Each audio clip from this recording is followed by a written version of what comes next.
Vamos agora a algumas considerações sobre o ensino de uma área da física muito útil, muito bela, muito interessante, de grandes aplicações, né?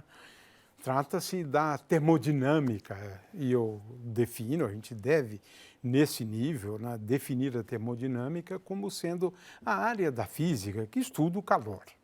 É isso, né? Então, nós temos aqui uma definição, né, na verdade, da NASA, que fala, além do calor, também fala em trabalho, né? Então, existe mais de uma definição, mas para o ensino médio basta aquela que eu dei, né, que estuda o calor, né? É claro que temos muitas aplicações, né? Veja como funciona aí a geladeira, né? Por exemplo, né? E o corpo humano também, porque aqui nós estamos falando de fluidos, né? E de sistemas, né? Termodinâmicos, né? Motor, turbina. Mas o fato é que são muitas as aplicações, mas a maior delas é na questão da geração da energia, né? Porque a gente sempre procura, na verdade, fazer uso do calor, né? Como? Produzindo vapor. Esse é o ponto, né? Então, essa área é uma área muito interessante, muito bonita, de muitas aplicações. A matemática não tem nada a ver com isso. É muito simples. São poucas as expressões nesse nível. É claro que você pode fazer, num nível mais elevado, o uso de uma matemática mais complexa. Em geral, utilizando o conceito de derivadas parciais, mas nada aqui, né? Então, a matemática da termodinâmica que a gente ensina, né, no ensino médio é muito simples. Eventualmente requer o conceito de calcular áreas, o conceito de área, mas pelo menos o aluno já tem uma ideia do que isso significa, né? Então, é uma matemática realmente bastante simples, né, que a gente faz uso, né, nesse nível. Quais são os temas que nós sugerimos como sendo o mínimo, né, que deve ser ensinado, né? Ora, primeiramente, nós recomendamos ao professor que ele comece abordando os conceitos básicos da termodinâmica. Quais são eles? A gente vai ver depois, mas a pressão, por exemplo, o volume, temperatura e assim por diante, o que é um sistema termodinâmico, né? Termometria, propriedades térmicas dos materiais, transições de fase e propagação do calor. Isto na primeira aula. A segunda aula, vamos abordar outros. Gases e teoria cinética, a primeira lei da termodinâmica, aplicações da primeira lei, né? Alguns processos termodinâmicos têm que ser analisados, né? Máquinas térmicas e ciclo de Carnot, e, finalmente, a segunda lei da termodinâmica, que a gente sugere que seja introduzida à luz do conceito da entropia, né? Existem várias formulações da segunda lei da termodinâmica. Esses são os tópicos que nós consideraríamos mínimos, né?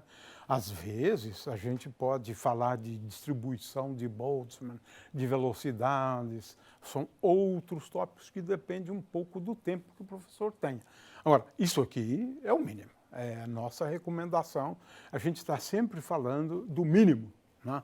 Conteúdos a serem necessariamente abordados, né?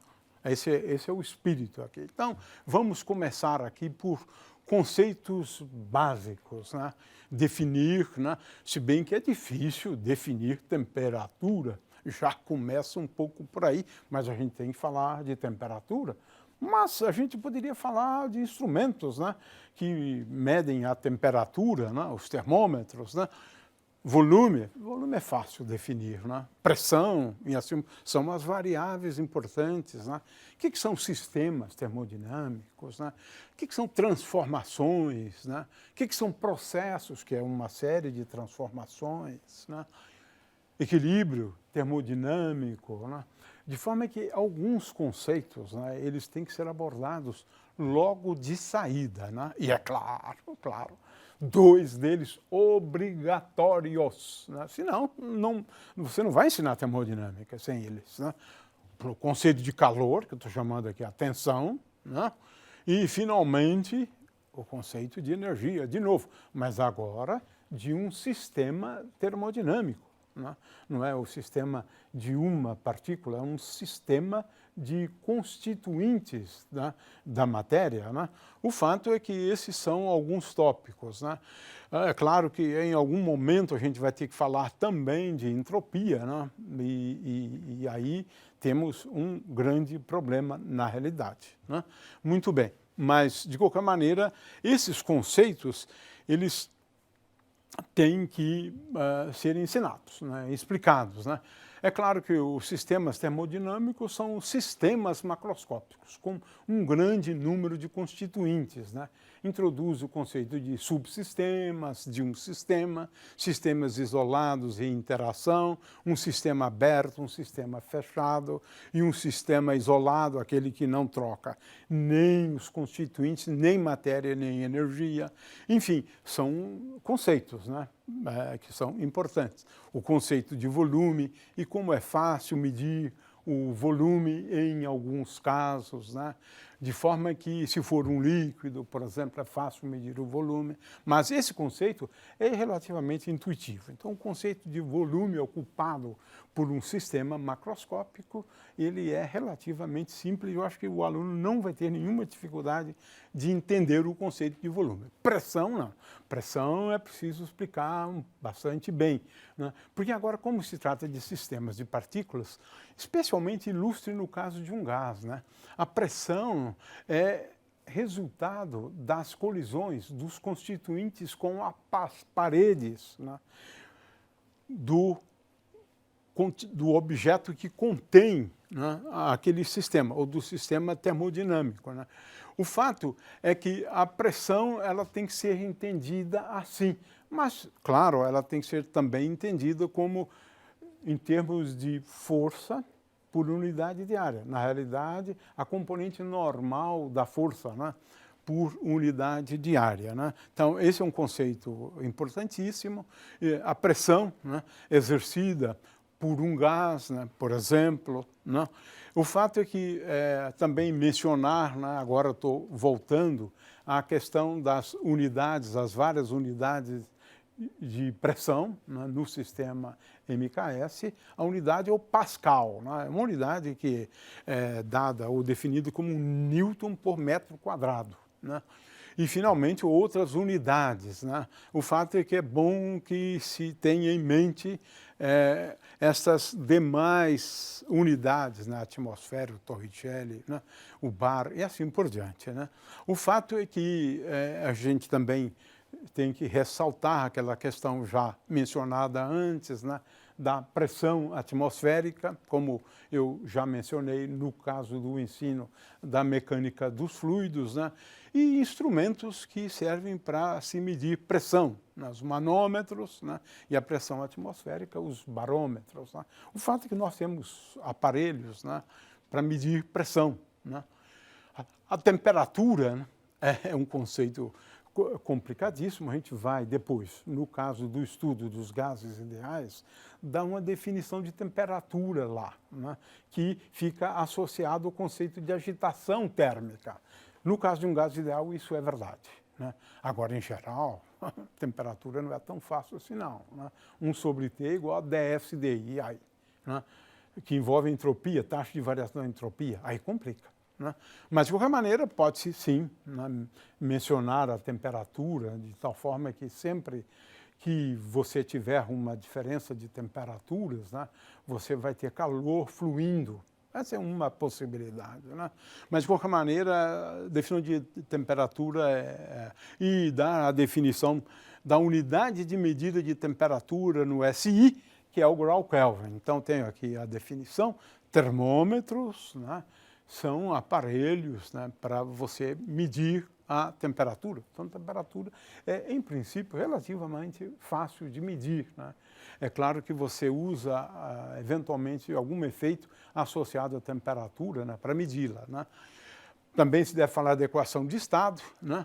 Você tem que falar de energia interna de um sistema. Para simplificar, fale só da energia potencial, mais a energia cinética, que é a energia mecânica do sistema como um todo, né? É claro que se você tem energia cinética de translação, você tem que levar em conta esses termos, mas aí talvez fique muito complicado para os alunos. É melhor se ater àquela definição de energia. E agora algumas variáveis termodinâmicas, né? A energia e a entropia, basicamente essas que a gente usa, porque a gente não vai falar de entalpia, complicar a vida dos estudantes, nem energia livre de Helmholtz, nem energia livre de Gibbs, né? Mas poderia também, tenho aqui as definições, né? Muito bem, o fato é que calor, né, eu sempre procuro associá-lo à perda de fótons ou à absorção de fótons. Eu não sei se isso é adequado, né, para o ensino médio, já que eles não sabem muito bem o que são os fótons, né? Então, se associa o calor, né, à perda de energia do sistema, né, ele não precisa saber que essa energia é levada pelos fótons, né, ou quando ele recebe energia. Se receber energia, aqui, no caso do calor, se refere à absorção de fótons, né? Mas, de qualquer maneira, ΔQ, né, é igual a ΔE, na verdade. Muito bem, ΔQ é uma quantidade de calor, né, que se relaciona à variação da energia, né, do sistema. Essa é a maneira mais fácil, já que a gente não vai falar aqui em fótons, em perda de energia, por perda de fótons, né, por radiação, por exemplo, né? Muito bem. E a mesma coisa com respeito ao calor absorvido, como eu disse antes, né? Muito bem. Bom, aqui então tem essas definições, né? O calor, né, ele pode passar de um corpo para o outro. Nesse sentido, a gente pode falar em dois sistemas interagindo entre si, né? E que a soma das energias é igual, né? Mas um sistema cede energia para o outro, calor para o outro, né? E aí, então, tem uma outra definição de calor, né? Muito bem, um sistema perde energia e o outro ganha energia, né? Cede calor e o outro absorve calor, né? Muito bem, aqui a ideia, então, do calor absorvido, né? E agora, a gente deve falar em estado de equilíbrio, né? O estado de equilíbrio, nesse nível, ele pode ser definido apenas como o estado no qual a temperatura, né, e a gente diz que o sistema está termalizado, né, que a temperatura é a mesma.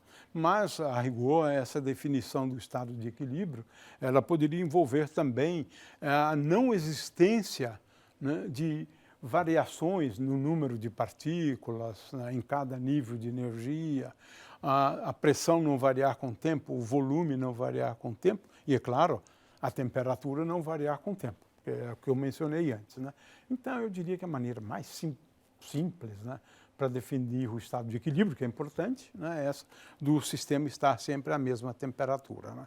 Também é importante falar de processos reversíveis e irreversíveis. O professor vai usar a linguagem que lhe convier, mas esses conceitos são importantes em relação a processos, né? Processos, na verdade, envolve um conjunto de mudanças de estado, né? É uma sequência de mudanças de estado, né? Muito bem. Agora vamos começar com a termologia, né? Em primeiro lugar, a lei zero da termodinâmica, né? Se A estiver em equilíbrio térmico com B, e B estiver em equilíbrio térmico com C, então A está em equilíbrio térmico com C. Essa é a base, então, do princípio de funcionamento, né, dos termômetros, né, de medidas, né? E aí se deve introduzir, certamente, três escalas, eu acho, muito utilizadas, né? A Fahrenheit, né, a Celsius e a Kelvin.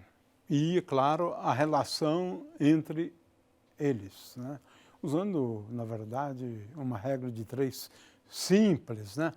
Às vezes também se fala na Reaumur, mas ela é utilizada só lá na França e agora está praticamente quase que em desuso, né? São essas três, né? Então, temos aqui a termologia e agora nós devemos falar de utilidades do calor, né? Como é que a gente pode utilizar o calor, né? O primeiro deles é um efeito interessante, né? Que você pode aquecer um objeto e verificar que ele aumenta de tamanho, né? Então, você tem aqui esses efeitos curiosos, né? Esse aqui é o famoso anel de Gravesand, quer dizer, uma bola passa, né, e depois você esquenta a bola e ela não passa de novo, né? Porque ela aumentou de tamanho. Então, você pode falar de 3 comportamentos relativamente simples, né, e lineares, né? Você aumenta a temperatura por um tanto ΔT, ele pode ter um aumento do comprimento linear, ΔL, que varia de acordo com essa lei. Alfa é uma constante que depende do material, né? Vezes L0 vezes ΔT. A mesma coisa quando se trata de uma superfície, né? Ela aumenta de tamanho ΔS seguindo uma lei parecida com aquela. Em geral, beta é igual a 2α, né? E, finalmente, volumétrica é gama, né? É a constante, em geral, gama é igual a 3 vezes alfa. Mas, de qualquer maneira, são constantes que caracterizam o corpo, né? A gente pode elevar a temperatura, né, de um objeto mediante aquecimento, né? É claro que isso depende do material, ou seja, depende do que nós chamamos de calor específico, né? Mas a gente deve começar pelo conceito de capacidade térmica. Tem que definir capacidade térmica como sendo uma relação, né, entre o aumento de temperatura e a quantidade de calor fornecida. E essa relação é linear. Essa constante é a capacidade térmica. Agora, eu posso definir o calor específico definindo a capacidade térmica como sendo igual a C, que é o calor específico vezes a massa do corpo. De forma que o calor específico ele não depende da massa, ele depende de uma característica do material. Em alguns materiais dá para se determinar o calor específico, né? Muito bem, e então essa é uma relação linear, né, importante que define a capacidade térmica e o calor específico, né? Estou chamando aqui a atenção de novo, né, para essas duas grandezas e, claro, os alunos têm que entender isso muito bem, né? Porque são grandezas fundamentais que caracterizam cada material. A água tem um calor específico, o ferro tem um outro calor específico, o alumínio outro calor. Cada material tem um calor específico que depende da sua constituição, né? A massa não, a massa é a massa de uma certa quantidade de água, né? Muito bem, então, são grandezas importantes, né? Então, o calor específico ele é definido por unidade de massa e a gente vai ver depois como é que a gente pode determinar calores específicos, né? Muito bem, aí tem uma tabela de calores específicos, né? Bom, agora, uma das utilidades do calor é justamente promover, né, transições de fase. No nível do ensino médio, na verdade, estamos falando só de 3 fases, né? Vamos simplificar tudo, né? Sólido, líquido e gasoso, né? Então, o que a gente pode fazer com o calor é promover uma transição de fase do estado sólido para o estado líquido, ou uma transição de fase do estado líquido para o gasoso. Se pode também fazer do sólido para o gasoso, né? De sólido para gás, né? Então, agora, aqui tem uma grandeza que é importantíssima que os alunos entendam, né? Que é o calor latente. O calor latente é, de novo, uma grandeza física que caracteriza a substância, né, e a transição de fase, porque dependendo da transição de fase, o calor latente é um valor, se for a outra transição de fase, assume um outro valor, né? Muito bem, então, quando você fornece calor, né, para um sólido, na realidade, você usa essa energia para separar, né? Você quebra a ligação, digamos, né? Entre os constituintes do sólido. Então, ele é utilizado com essa finalidade, né? De forma que você deve apresentar sempre esse quadro aqui, né, do ponto triplo, né? Então, isto é importante, a pressão, né, como função da temperatura. Esse gráfico sempre tem que ser analisado, o da água, por exemplo, né? Mas o calor latente, ele é tal que quando eu forneço uma certa quantidade de calor, né, durante uma transição de fase, então uma certa quantidade da massa do líquido vai passar de uma fase para o outro e o calor então é igual a m vezes L, né? L é o calor latente. É claro que o calor latente depende da transição de fase, né? Então, se nós, por exemplo, estamos derretendo, né? Ou seja, estamos transformando o gelo em água, você precisa de 80 calorias, é o calor latente da água. Mas, para passar da água para o vapor, nós precisamos de 540 calorias. Então, veja que o calor latente depende da substância que nós estamos considerando e depende também da transição de fase que estamos estudando, né? Às vezes a gente tem que recorrer a tabelas de calor latente, né? Finalmente, propagação de calor ou transferência de calor, né? As três formas de propagação de calor: convecção, radiação, condução. Condução é mais simples, né? É átomo a átomo, de acordo com aquela figura que você começa com um objeto quente e o objeto vai se aquecendo com o passar do tempo, né? O calor está sendo transferido de uma parte para a outra, né? Isso é um processo, né? Tem um outro processo de convecção, onde o líquido, partes dele se movem, né, e aquecendo outras regiões, né? Então, temos aqui as grandes correntes marítimas, por exemplo, ou na atmosfera terrestre, né? E, finalmente, a radiação, né? Radiação eletromagnética. Qualquer corpo aquecido emite radiação. Às vezes, você tem as três formas, né, de propagação de calor no mesmo processo, né? Mas esse aqui também é bastante comum e ele é importante para entender, por exemplo, a radiação solar ou calor proveniente do Sol, né? Mas o fato é que qualquer objeto aquecido, eu, você, né, emitimos radiação, qualquer corpo aquecido. E de forma que esses são os temas que consideramos ser relevantes e que se abordem, né, isso no ensino da termodinâmica nesse nível, né, no nível. E, de novo, eu quero reforçar, né, que a matemática é bastante simples nesse nível, né, no estudo da termodinâmica, o que é muito bom, porque aqui a matemática não complica, né, mas temos que usá-la, com certeza.